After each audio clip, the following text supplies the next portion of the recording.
खेत बर्बाद होने के बाद रामू की जिंदगी पहले से भी कठिन हो गई। घर में अनाज खत्म होने लगा था। छोटू की स्कूल फीस बाकी थी और बूढ़ी माँ की दवा भी कई दिनों से नहीं आई थी। फिर भी रामू हर सुबह उम्मीद के साथ उठता और भगवान का नाम लेकर काम पर निकल जाता।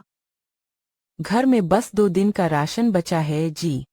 तुम चिंता मत करो सीता, मेहनत करने वाला कभी भूखा नहीं मरता। मैं आपकी हिम्मत देखकर ही खुद को संभाल लेती हूँ जी। उसी समय गांव में खबर फैल गई कि बैंक वाले किसानों से कर्ज की किस्त लेने आने वाले हैं। रामू ने भी पिछले साल बीज और खाद के लिए थोड़ा कर्ज लिया था। दोपहर में बैंक अधिकारी गांव पहुंचे। रामू, आपकी किस्त का समय निकल चुका है। साहब, इस बार सारी फसल पूरी तरह बर्बाद हो गई। मुझे थोड़ा समय दे दीजिए, मैं आपका सारा किस्त चुका दूंगा। हम नियम से बंधे हैं रामू, 1 महीने में पैसा जमा नहीं हुआ तो कार्रवाई करनी पड़ेगी।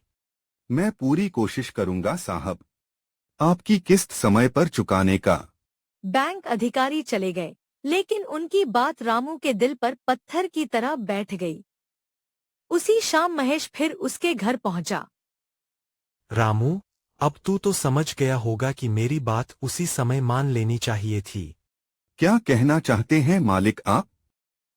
जमीन मुझे बेच दे, इतना पैसा दूंगा कि तुम्हारा सारा कर्ज उतर जाएगा।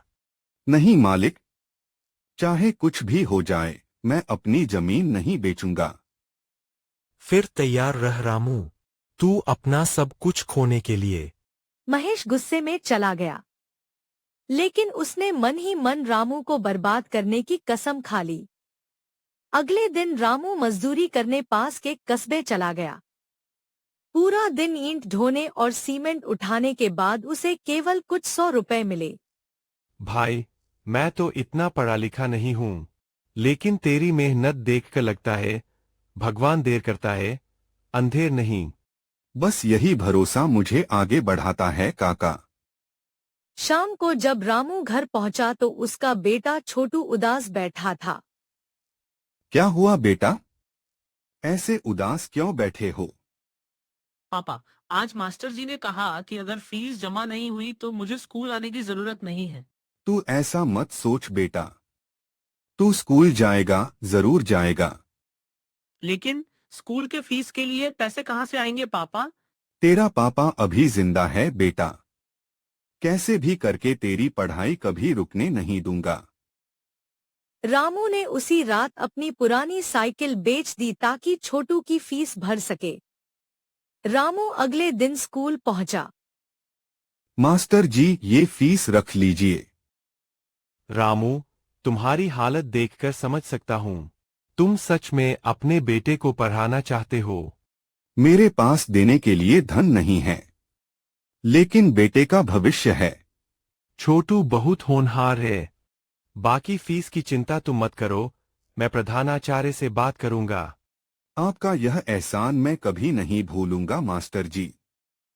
उधर महेश को जब पता चला कि रामू ने फिर भी हार नहीं मानी, तो उसका गुस्सा और बढ़ गया। उसने अपने आदमियों को बुलाया। आज तक किसी ने मेरी बात ठुकराकर चैन से जिंदगी नहीं बिताई। अब रामू को ऐसा सबक सिखाओ कि वह खुद जमीन बेचने की भीख मांगे, जैसा आदेश मालिक। उसी रात अंधेरे में कुछ लोग चुपके से रामू के खेत की तरफ बढ़ने लगे। उन्हें देखकर दूर खड़ा हरी घबरा गया। हे भगवान, ये लोग खेत में क्या करने जा रहे हैं? हरी दौड़ता हुआ रामू के घर की तरफ भागा, और यहीं से रामू की जिंदगी का सबसे खतरनाक अध्याय शुरू होने वाला था।